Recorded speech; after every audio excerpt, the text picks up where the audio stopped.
Identifikasi antibodi merupakan salah satu tahapan uji pretransfusi yang mana ini merupakan tahap akhir dari uji pretransfusi. Hal ini dikarenakan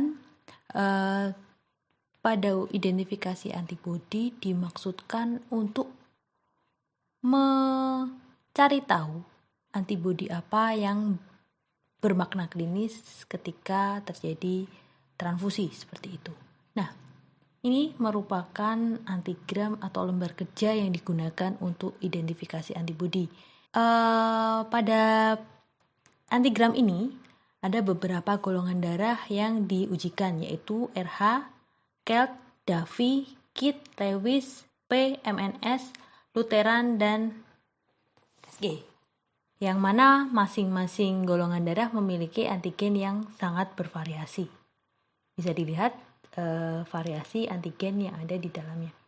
Nah, untuk sel panel sendiri yang digunakan adalah sel panel besar dari 1 sampai 11 yang mana tiap-tiap tabung atau vial memiliki karakteristik yang berbeda-beda.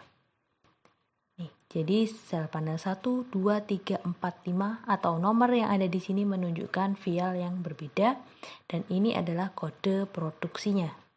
Sedangkan plus adalah menunjukkan bahwa di dalam vial atau tabung reagen sel panel 2 mengandung D besar, C besar, E kecil, dan seterusnya. Dan tidak mengandung E besar, C kecil, CW subset. Nah, seperti itu. Kemudian kita lanjut ke bagian atas. Biasanya kode dari lembar kerja ini adalah pemeriksa, nama pemeriksa, kemudian tanggal pemeriksa, nomor sampel dari darah pasien, dan kemudian kesimpulannya apa. Kemudian di bagian sini adalah metode yang digunakan. Kita ketahui untuk identifikasi antibodi bisa menggunakan tabung ataupun gel. Nah, untuk yang terlihat seperti pada layar adalah metode yang digunakan adalah gel, yang mana gel pertama adalah menggunakan Liscom atau gel yang di dalamnya mengandung reagen AHG.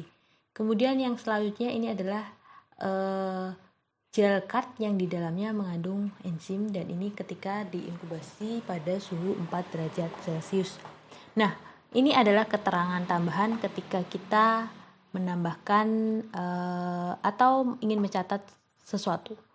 Biasanya untuk pengujian identifikasi antibodi juga dilakukan pengujian pada sel pasien itu sendiri atau yang kita sebut dengan pengujian autokontrol, yang mana sel yang ditambahkan adalah sel milik pasien. Seperti ini.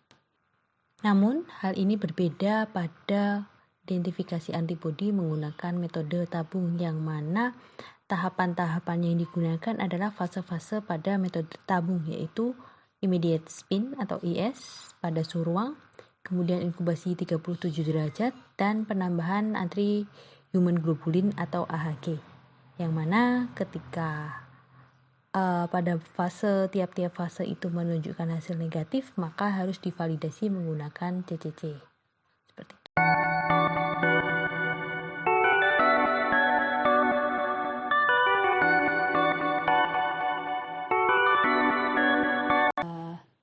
Ini adalah merupakan analisis dari identifikasi antibodi. Namun sebelum kita melakukan analisis, kita wajib mengisi data-data yang ada di atas, yaitu nama pemeriksa atau nama petugas, kemudian tanggal pemeriksaan, kemudian nomor sampel, dan terkadang pada lembar kerja tertentu ditambahkan jam analisis sampel. Nah, pada kali ini identifikasi dilakukan menggunakan metode tabung, yang mana tiap-tiap fase memiliki hasil yang berbeda. Hasil analisis menunjukkan bahwa sampel ini dengan kode 212824IND ini positif pada sel panel nomor 1, nomor 2, dan nomor 4. Yang mana positifnya pada suhu ruang.